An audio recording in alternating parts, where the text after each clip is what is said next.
कल आपके राउंड 5 का रिजल्ट आ जाएगा, ठीक है। उसके बाद आपका राउंड 6 बचा रहेगा, जो कि लास्ट राउंड है आपका जोसा काउंसलिंग का, ठीक है।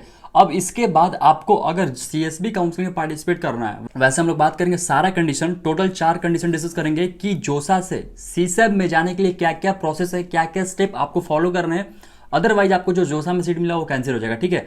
इस वीडियो को लास्ट तक जरूर देखिएगा, कोई डाउट नहीं रहेगा अगर आप सीसेब काउंसलिंग में जाने का प्लान कर रहे हैं। और वैसे भी अगर आपको जोसा में सीट मिला है या फिर नहीं मिला है, दोनों ही केस में आपको सीसेब काउंसलिंग में पार्टिसिपेट करना चाहिए, क्योंकि आपके सीसेब काउंसलिंग में जोसा काउंसलिंग में जो भी कट ऑफ है, अगर मान लेते हैं आपके 400 रैंक से नीचे रह रहा है, 2000 रैंक, 4000 रैंक, 5000 रैंक, तो वो कवर अप होते हैं आपके सीसेब काउंसलिंग में ही, ठीक है। और इस बार कट ऑफ भी हाई जा रहा है, तो डेफिनेटली आपको सीसेब काउंसलिंग में पार्टिसिपेट करना चाहिए। और अच्छे से काउंसलिंग करने के लिए काउंसलिंग सपोर्ट आप ज्वाइन कर सकते हो। सीएसबी काउंसलिंग सपोर्ट का लिंक जो है नीचे डिस्क्रिप्शन में लिंक शेयर कर दूंगा। आज से आपका फेज 5 का जो है इनरोलमेंट उसमें स्टार्ट हो गया, और ये आपके आई थिंक राउंड 6 तक क्लोज हो जाएगा, ठीक है। तो जो लोग भी ज्वाइन करना चाहते हैं ज्वाइन कर लीजिए, जिसमें आपको प्रॉपर डाउट सॉल्व किया जाएगा, daily Google meets, daily call support, daily आपके चैट सपोर्ट मिल रहा होगा, चॉइस फ्री पीडीएफ मिलेगा, तो बहुत ही अच्छे से आपकी काउंसलिंग हो जाएगी। ओके, सो स्टार्ट करते हैं, अदरवाइज फिर बाद में इसका प्राइस राउंड 6 के बाद इंक्रीज हो जाएगा। ओके, फिर आपको इशू आएगा। ओके, तो जितना जल्दी हो सके ज्वाइन कर लीजिए। अब बात करते हैं इसमें पहला कंडीशन क्या है। पहला कंडीशन क्या है कि आपने जोसा में पार्टिसिपेट ही नहीं किया, ठीक है। तो जोसा में पार्टिसिपेट नहीं किया तो ऑफकोर्स आपने कोई भी फी नहीं पे होगा, ना ही आपने एसएएफ पे किया होगा, ना ही आपने पीएफ पे किया होगा, ठीक है।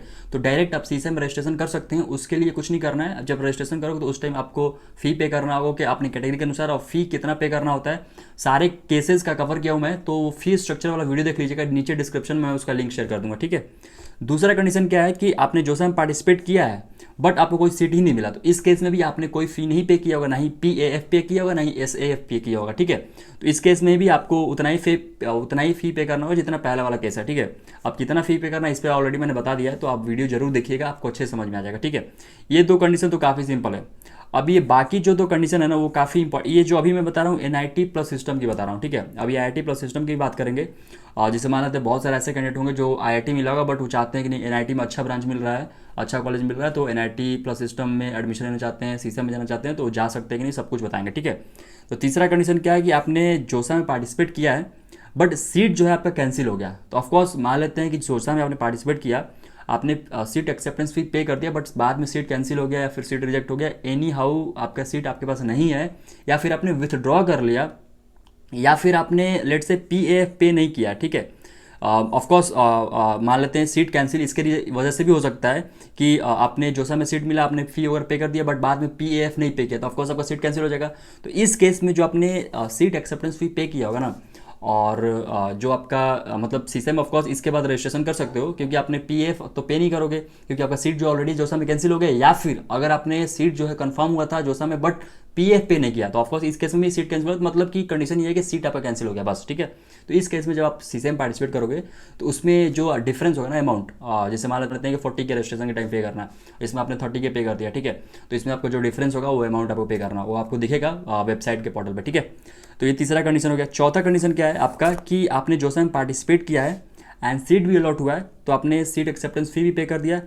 अगर आपको सीसे में जा रहे हो, ठीक है, तो आपको पार्शियल एडमिशन फी पे करोगे तभी आपका ये जो सीट मिला है ना वो कंफर्म रहेगा, नहीं तो वो कैंसिल हो जाएगा, वो एज अ वैकेंट सीट फिर ट्रीट होगा, ठीक है। तो आपको पार्शियल एडमिशन फी पे करना है, जिनको जिनको अपना सीट कंफर्म करना है उनको राउंड 6 के बाद पार्शियल एडमिशन फी पे करना ही करना है, इसके लिए एनआईटी प्लस सिस्टम के लिए। इसके बाद आप सीसे में पार्टिसिपेट कर सकते हो, ठीक है, ये प्रोसेस है। अब बात करते हैं आईआईटी का, ठीक है। उससे पहले आपको बता देता हूँ जो लोग भी काउंसलिंग कर रहे हैं, जोसा काउंसलिंग बाद में फिर सीसेप काउंसलिंग करेंगे, इसका क्या प्रोसेस है, ठीक है। सारा कुछ जो है आपको कॉलेज दोस्त जो कि एक व्हाट्सअप चैट बॉट है उस पर आपको सारा प्रोसेस मिल जाएगा। कौन से डॉक्यूमेंट चाहिए उसके पीडीएफ आप डाउनलोड कर सकते हो, फिजिकल रिपोर्टिंग टाइम कौन से डॉक्यूमेंट चाहिए उसका पीडीएफ, कॉलेज कट ऑफ क्या होंगे, टॉप कॉलेजेस कौन कौन से, सारा कुछ डिटेल आपको व्हाट्सअप चैट बॉट में मिलेगा, तो जरूर उसको चेकआउट करें, नीचे डिस्क्रिप्शन में मैंने लिंक शेयर कर दिया, ठीक है। अब बात करते हैं कि आईआईटी के लिए, ठीक है।